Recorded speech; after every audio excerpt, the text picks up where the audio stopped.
So we're out here in the pattern field. So what you're looking for here, Sam, is you're looking at, you probably can't see the markers, but right there is one. It's a little windy today and I have to hold the camera. So you'll see that the first one's only about 70 yards. Right there's the stick. And then we come back here, and right there at about 110 is another one. And then out there at 300, which you won't be able to probably see, you'll see the dog go out there. There's another one. And then we have another line. Let's see if I can get this zoomed back in. I'm sorry. And then straight out that way in the middle of the picture is another line. And then today I have marks set up right about there. You'll see some gun stations set up. It's a little, I'm sorry for the shaking, but the wind's blowing. And that's a gun station I just have set up. And then our last line is right there. And then we also have another one that is way out at 425, which I can't zoom to. But basically what you want to do is you want to set these up. I know in your area you can't use sticks, but probably people will take them down, but you want to get the general idea. And what you're trying to do is you have the dog sitting here, the dog here. This dog hasn't run this pattern field in a long time, so that's why I'm using this dog as a good example for you. We're only going to run each line once today because of the wind, but what you want to do is you'll start out on this, say this first line, and you'd want to teach this first line to the point where the dog can run to this line without you stopping it and picking it up. And then I'll show you the next line, how you would teach it, and then you would, after you teach that line, you come back to your first line you taught and run it one time, just to keep the dog, you know, you teach a line, you come back, make sure the dog remembers to the last line you taught. And then you come out the next day, if the dog's doing fine on the first line, then you go to the second line and teach that. Once the dog understands that, then you run both of them.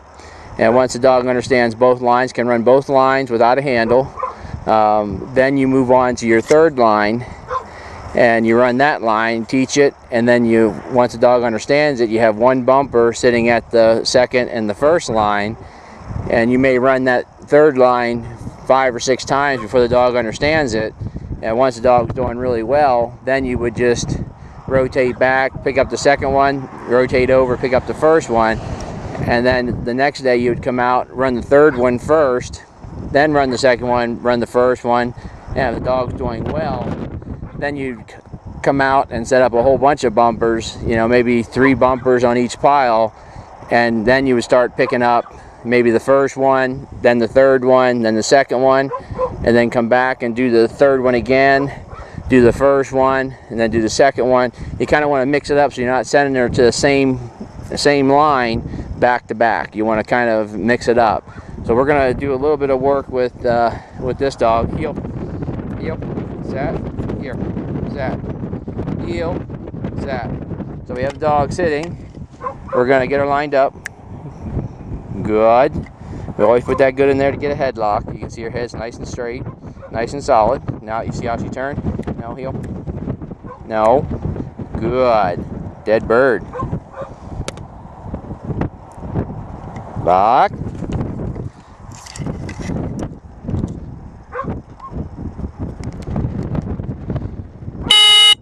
Now she overran that line. So we're going to bring her back in. I apologize for the video. It's hard to handle and video at the same time, but I'll do my best to help you out. So we picked up, that would be line 1. So based on that, knowing that she ran to the right of the line and was going deeper, I probably would rerun this again with the dog a couple more times to get her focused in on that line. Heel. Set.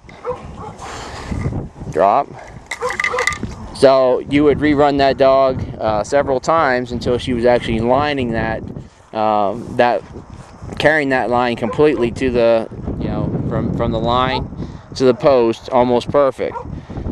After the dog understands that, the next day you'd come out and you establish another line, not too close. That's why I'm going to skip. You'll see there's line 1 there, line 2 is right here, line 3 is here, so I'm going to go all the way over to my third line and teach this one, because there's a lot of distance between what I just taught and what I'm getting ready to teach, so that there's no confusion about what direction to go.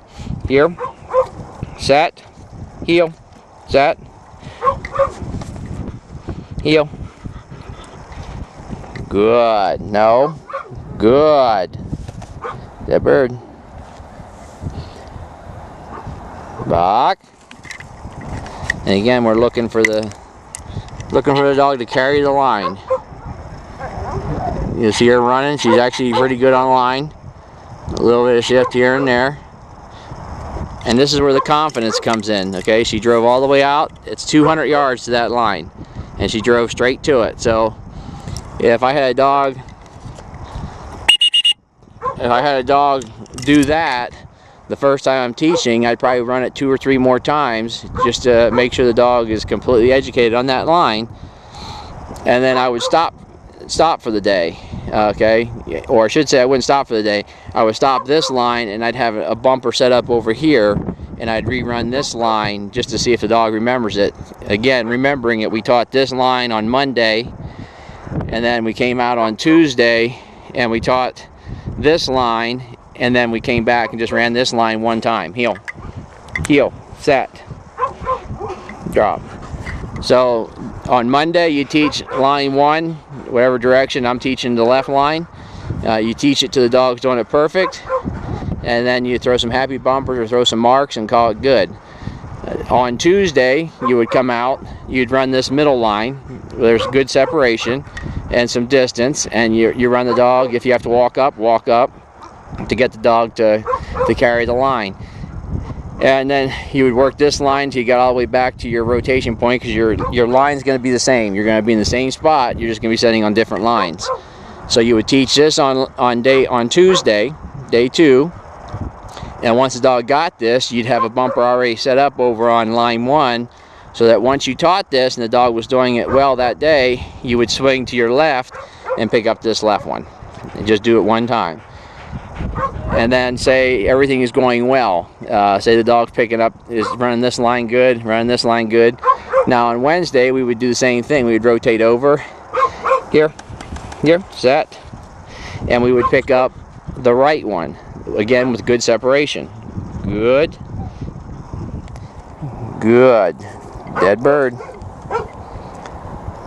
back, and you're looking for a good true line. You don't want the dog to fall off. There's a slight side hill here.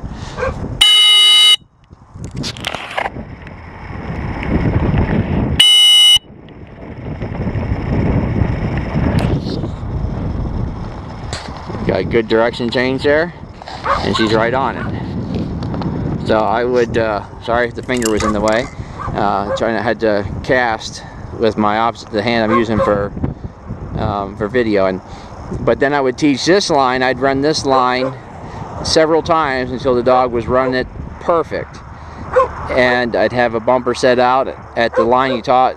You know, the first 2 lines, I'd have a bumper set at each one of those, and I'd run this until she was doing it perfect. Heel, heel, set, and then I would run, drop, and then I would run the second and the first line on Wednesday. So if she was doing this line here's 140 yards, so we would run this line several times until she actually got it down pat, and then once she got it down pat, I would rotate her over, send her down the middle one time just to remember that line, and then I'd send her to the left, over here, to remember that line, and then you would build off of that. You would do that on Wednesday, and then Thursday and Friday I would come out and put a couple bumpers at each station and run each one. And Thursday I would just run the blinds. If she's doing really well with handling to the going to the line to the blinds, then you may put your boy out in between the lines, short of the blind. You don't want the mark to be behind the blinds. You want the mark to be in front of the blinds.